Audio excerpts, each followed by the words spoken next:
ઓશિતાનું દ્વારકા જવાનું નક્કી થયું તો અશ્વિન કે કાલો આપણે દ્વારકા પૂરી સોળા બોળા પી લે પાછા બે જઈ કા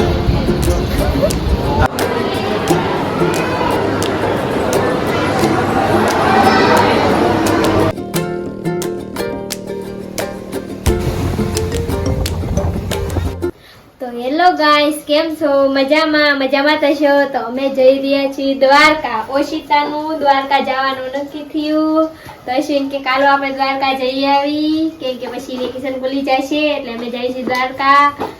તમારી રહેવાનું છે. અત્યારે જો 10:30 છે, અમારી ટ્રેન છે એટલે અત્યારે નીકળી જઈશું.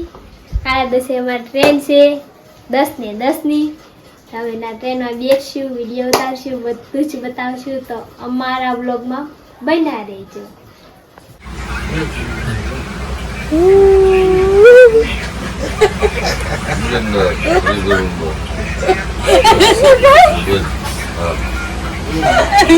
કંચના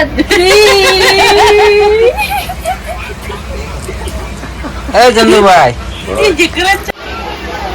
તો જો ટ્રેનમાં ભાઈ ઉપર ચડી ગયા છે, ત્યારમાં મહેનત કરે છે એટલે ઉતારવા ઉતરી નથી શકતો. એ ભાઈ હા ખોટું બોલે છો, એક ઠેકોમાં હેઠો ઉતરી જાય ઉતરો તો હાલત જો બધી બાજુ જોયે છે પણ મેળ નથી આવતો. એમ નહીં ઉતરો ગાડી હાલત.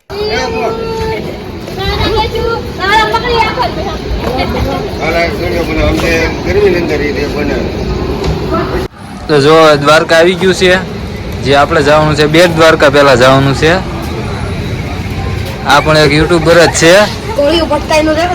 અમારા ઓલા બે માળા બહુ ફેમસ થઈ ગયા છે. જો આ ચણા 100 ગ્રામ લઈ લીધા, લચ્છી લઈ લીધી, ઉતરી ગયા હેઠે. હાલો દેવ દ્વારકા, પછી દ્વારકા આવવાનું, પેલા દેવ દ્વારકા જવાનું, પછી દ્વારકા આવવાનું, પછી પાછું ઘરે જવાનું. હા અમારા ભુરાજીની જો આમ ઉભા હાથે. હા ભુરા હાય કરી દે ભૈયા, હાય કરી દે. તો જો દ્વારકા પહોંચી ગયા. હવે અહીંથી જવાનું છે બેટ દ્વારકા. પૂરી સોળા બોળા પી લે પાછા બે જઈ કા. હા જો બધા અહીં પર વિડીયો ઉતારવાનું શરૂ કરી દીધું છે. બધા બ્લોગર જ છે. હા હા એક નંબર હો.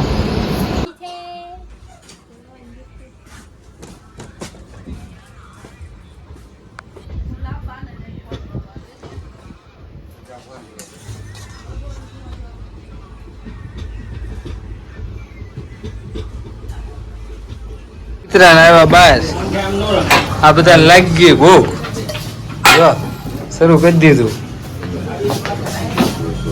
હું જે હું મંગાવ્યું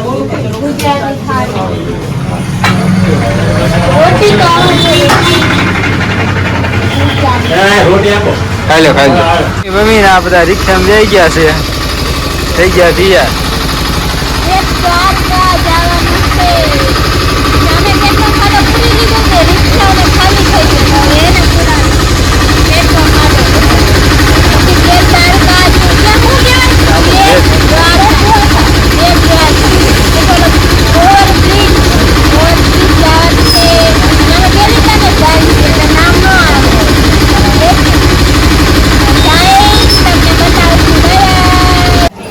તો જો દ્વારકા પોગવા આવી ગયા ઠેઠ મંદિરે અંદર હારીને જાઓ. આ બાદ એન પર જોતો ખરી. જો સોનાની દ્વારકામાં પહોંચી ગયા છે, એવા હાલ્યા જાય છે. જોઈજો લો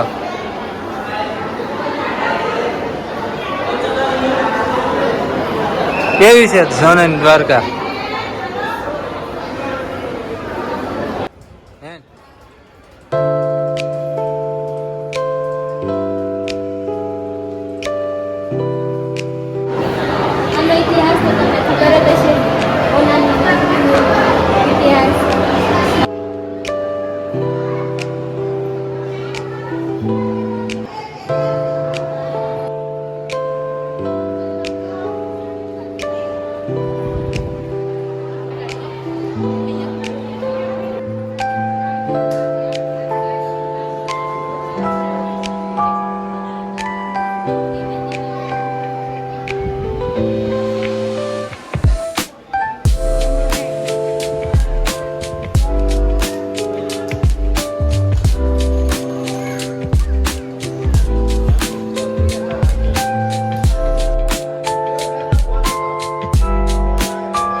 તો અત્યારે આપણે પહોંચી ગયા છીએ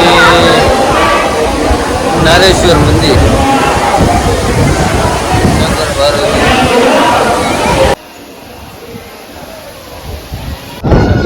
જો અહીંયા બહાર શનિદેવનું પણ મંદિર છે. મોટા શંકર ભગવાનની મૂર્તિ હમણાં આખું બતાવું આગળ. જો આ મોટી શંકર ભગવાનની મૂર્તિ છે. નવડી મોટી ભૂરો જોઈને આટા મારે શંકર ભગવાન બોલતો. હું ભૂરા શંકર ભગવાન ભાઈ હું આટા મારે છું.